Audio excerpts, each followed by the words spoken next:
फिर हम बात करते हैं कि समिति का विशिष्ट उद्देश्य होता है। निश्चित रूप से समिति होती है, उसका एक विशिष्ट उद्देश्य होता है और उस विशिष्ट उद्देश्य को लेकर ही व्यक्ति उस समिति से अपना जुड़ाव करता है। जबकि जो समुदाय होता है उसके जो उद्देश्य होते हैं वो सामान्य होते हैं। उसके दिन प्रतिदिन की जीवन की जो आवश्यकताएं होती है वो उनकी पूर्ति के लिए ही समुदाय का निर्माण होता है। समिति की अपेक्षाकृत अस्थायी होती है। निश्चित रूप से समिति अस्थायी होती है क्योंकि समिति होती है वो उसका जो उद्देश्य की पूर्ति होने के बाद उसका विघटन निश्चित रूप से संभव है। जब हम किसी संगठन का किसी भी समिति का निर्माण करते हैं उसको उसके निश्चित हम उद्देश्य को डिफाइन करते हैं और जब वह उद्देश्य हमें की पूर्ति हो जाती है तो अपने आप समय के साथ विघटित हो जाती है। जबकि समुदाय होता है वो स्थायी होता है क्योंकि वह हमारे दिन प्रतिदिन की जीवन की आवश्यकताओं की पूर्ति करता है और उसका निर्माण व्यक्ति की इच्छा से नहीं होता है। नेक्स्ट हम बात करते हैं समिति होती है उसमें निश्चित रूप से सामुदायिक भावना का अभाव होता है। उसमें किसी भी क्योंकि समिति होती है वो एक औपचारिक समूह होता है जबकि समुदाय होता है उसमें वी फीलिंग होती है, हम की भावना होती है क्योंकि समूह के लोगों में अपने आप में एक जुड़ाव महसूस होता है।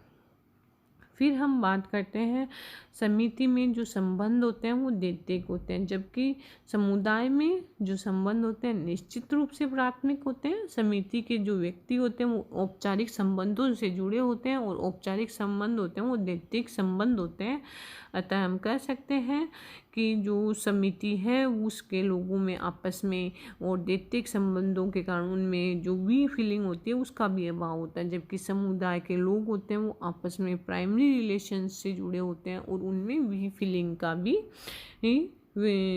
सामुदायिक भावना होती है वो भी पाई जाती है। समिति के लिए हम निश्चित भूभाग की आवश्यकता नहीं होती जबकि समुदाय होता है उसके लिए हमें निश्चित रूप से एक निश्चित भूभाग की आवश्यकता होती है। समिति के संचालन हेतु विशेष एवं लिखित नियम होते हैं क्योंकि जब भी कोई ऑर्गेनाइजेशन या इंस्टीट्यूशन फॉर्मल होता है तो उसके निश्चित रूप से लिखित नियम होते हैं, विशेष प्रकार के नियम उसमें फॉलो किए जाते हैं। जबकि समुदाय होता है उसमें अलिखित और सामान्य नियम होते हैं।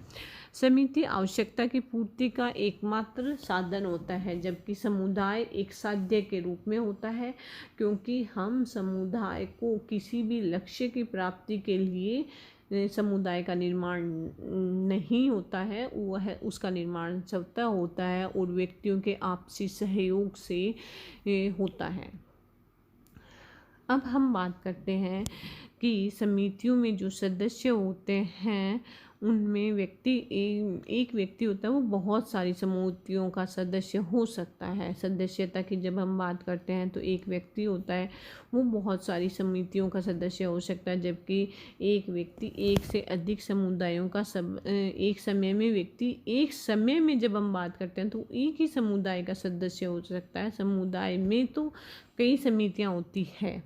समिति की निश्चित संरचना होती है, इसका छोटा सा अपना एक इतिहास होता है। समुदाय का कोई भी निश्चित ढांचा नहीं होता परंतु इसका एक जो इतिहास होता है जो वो काफ़ी लंबा होता है और इतिहास इसका निश्चित रूप से होता है। अब हमारा समिति का जो टॉपिक है वो कंप्लीट हो चुका है। धन्यवाद।